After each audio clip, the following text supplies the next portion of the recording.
بسم اللہ الرحمن الرحیم۔ میں سمیع اللہ چودھری، وزیر خوراک پنجاب، اس بات کی سختی کے ساتھ تردید کرتا ہوں کہ پنجاب میں کہیں پر بھی کوئی گندم کا، آٹے کا کوئی بحران نہیں۔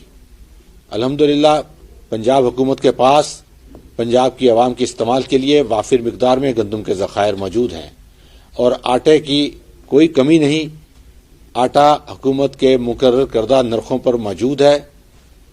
پرچون کی دکانوں پر، گروسری شاپس پر، ڈپارٹمنٹل سٹوروں پر، ہر جگہ پنجاب کا فراہم کردہ آٹا موجود ہے اور آٹے کی قیمت بھی کہیں نہیں بڑھی۔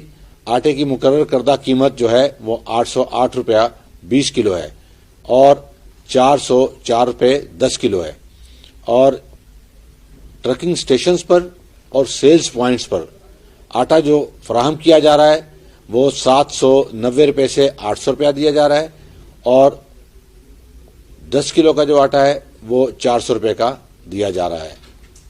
پنجاب میں ایک مرتبہ پھر میں عرض کرنا چاہتا ہوں کہ کہیں پہ کوئی گندم کا بحران نہیں، کہیں آٹے کا بحران نہیں، اور یہ بات میں ذمہ داری کے ساتھ کہہ رہا ہوں۔